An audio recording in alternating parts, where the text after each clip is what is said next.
Welcome to the English with Kirsty podcast from www.englishwithkirsty.com.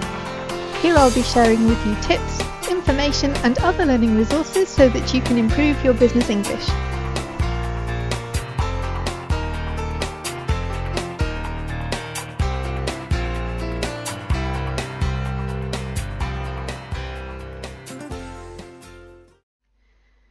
Hi and welcome to the English with Kirsty podcast, and this week is a bit shorter. Last week was a really long podcast because I had a lot to say.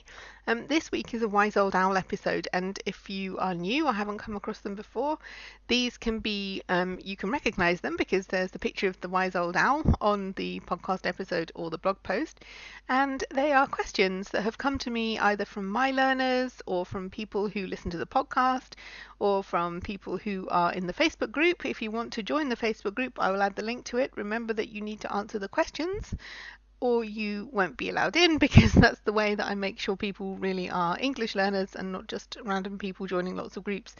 And sometimes when people do answer the questions, I find out, reasons for why they want to join the group is nothing to do with what the group offers. So, people wanting to learn German or other things, which is not what the group's about. So if you join the group, you can find the link on the show notes page, and just remember that you do need to answer the questions if you want to be let in. So I'm going to be talking about this question from the Wise Old Owl. It's also question to the Wise Old Owl. The Wise Old Owl doesn't ask questions. You can also read the blog post about this if you want to, because I'll put that on the show notes page as well. So if you want to see this, the link or the link to the group or the link to the contact form to let me know your comments, you can go to englishwithkirsty.com/podcast/episode 139, or you can email podcast@englishwithkirsty.com, and that's English with Kirsty.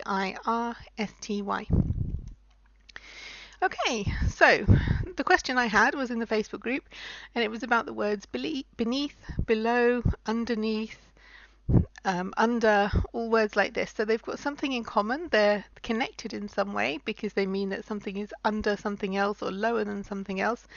But you can't always use them all interchangeably, so it does matter which one you use.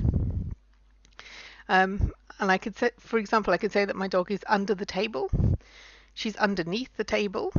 I could say she's beneath the table, but that sounds quite formal. It's not really something I would say in a conversation. It sounds too formal for a general conversation. I wouldn't say she's below the table though, because the actual positioning of the dog and the table isn't so important. It's the fact that she's kind of under, she's gone under the table, she's covered by the table. So if it's covered by something, then it's under or underneath. So the cat could be underneath the duvet. It could be under the duvet. It could be beneath the duvet, although that sounds a bit more formal. But you wouldn't say the cat is below the duvet, because again, the physical position isn't so important. It's the fact that the duvet is hiding the cat because the cat's snuggled under the duvet. Under can mean less as well. So you can say, people under 18 can't do this, or everything here is under £10. So it means less than for things that we count, like an age of a person or an amount of money. So it can be under, even though it's not physically under something, it means it's less than. So under can also be used when we're not talking about literal physical objects, but it's just less than.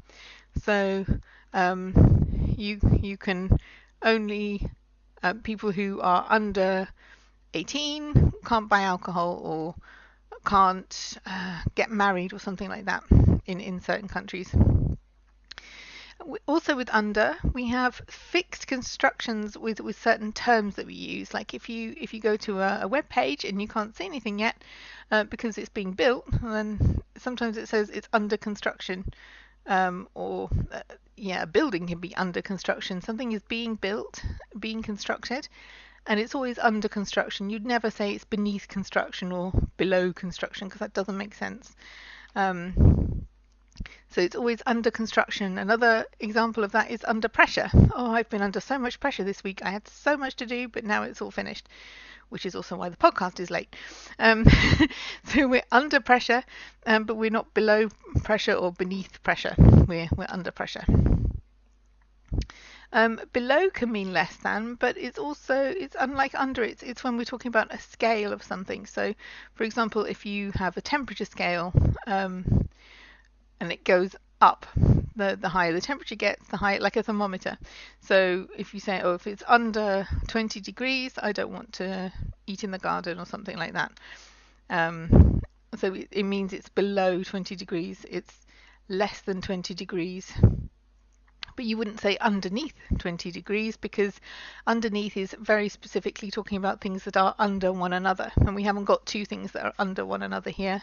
Okay, you've got the temperature and the 20 degrees, but it's not physical things that are under one another. So you can say under 20 degrees is fine. Below can be used when something is underneath something else, lower in position, but not directly under something else. So below sea level, for example, it is lower than the sea level, but it's not directly under the sea level. It's lower than in terms of its position. Or below is the bedroom is below the study. You can also say underneath the study or beneath the study, but you wouldn't say lower than the study. You say underneath or below because it means in the house one room is on top of the other room.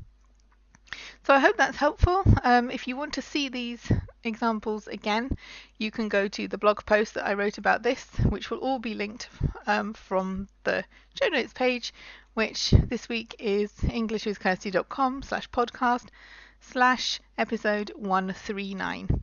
And if you've got any questions for the Wise Old Owl, you can also put them in the comments form on this show notes page, or you can send an email to podcast@englishwithkirsty.com. Okay, have a good week and have fun learning English.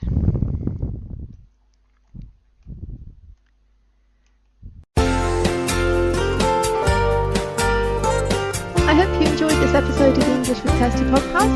If you have any questions or comments, my email address is kirsty@englishwithkirsty.com, or you can go to www.englishwithkirsty.com/podcast, where you'll find information about the individual episodes.